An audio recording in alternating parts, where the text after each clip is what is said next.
Elon Musk once suggested that the chance we live in base reality might be 1 in billions. It sounded like science fiction.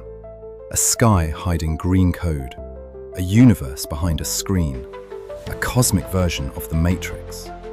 But today, we are not looking for the plug behind the universe. We are not hunting for glitches in the sky. Physics points to a stranger question, not who is simulating us, but what if the world we see is only the part of reality that is allowed to appear? The simulation hypothesis is powerful because it attacks our intuition.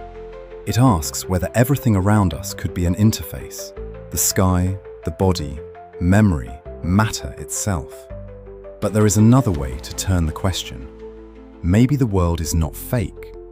Maybe the world is real, but filtered. Maybe what we call physical reality is not the whole underlying structure. It may be the observable section selected by deeper physical conditions. There is no need to assume an outside player. There is no need to imagine a cosmic programmer. The condition itself may be the filter. This is the key difference between simulation and projection. A simulation says there is no mountain, only code pretending to be a mountain.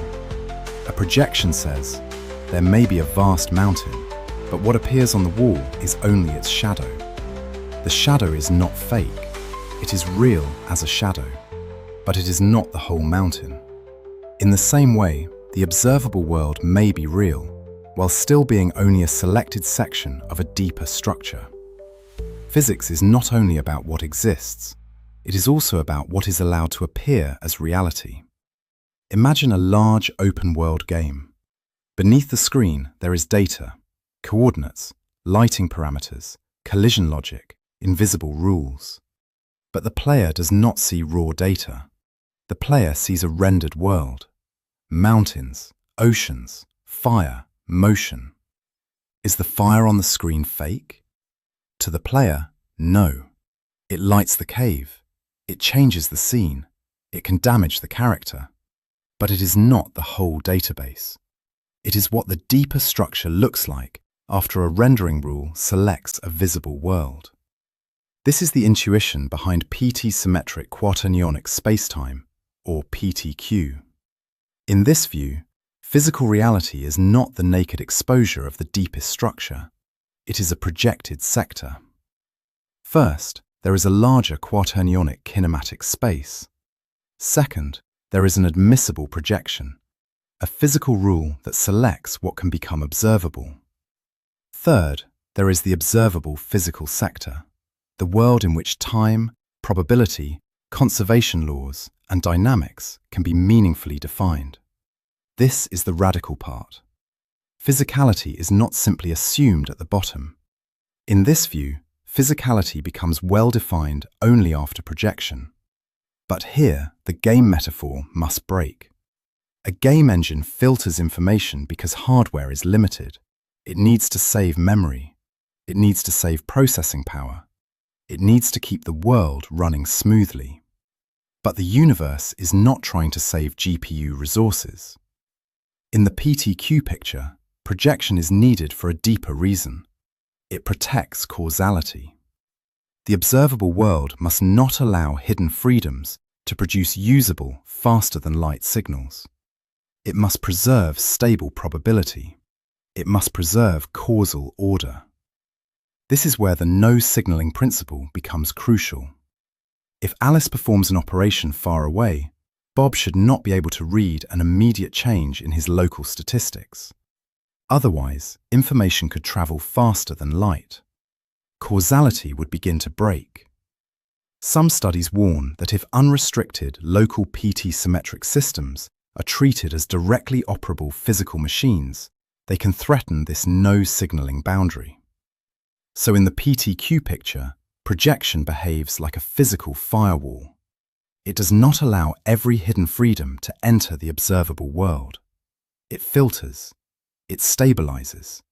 It allows only the part of structure that can support consistent physical reality. A modern information system gives us another metaphor. Imagine the universe as a vast underlying database. The full database may contain more structure than any observer can access, but observers do not have root access to reality. We do not read the raw table. We read an authorized view. The quaternionic structure is the database. The admissible projection is the access rule. The observable physical sector is the view. And the view is not fake. It is real data, exposed through a restricted physical interface. Real, but not complete. At this point, there is a danger. If everything is called projection, then projection explains nothing. That is why a serious theory must be falsifiable. It must face cross-scale consistency. A serious projection theory cannot change rulers every time the scale changes. The same rule must face the atom, the galaxy, cosmic expansion, and gravitational waves. If the rule that explains the microscopic world contradicts the rule needed for gravity, the theory fails. This is not a license to explain anything. It is a demand that one projection rule survive across scales. The simulation hypothesis opened the imagination, but projection changes the foundation. It does not say that the world is fake. It says that the world we observe may be a selected physical section of a deeper geometry. Outside this section, there may be structures beyond ordinary intuition. Inside this section, time, causality, matter, and life are still real. The world may not be virtual. It may be projected reality. Not a simulation built to deceive us, a projection that protects causality. But if reality is projected, the next question becomes unavoidable. Where does quantum probability come from? Maybe probability is not written at the bottom of the universe.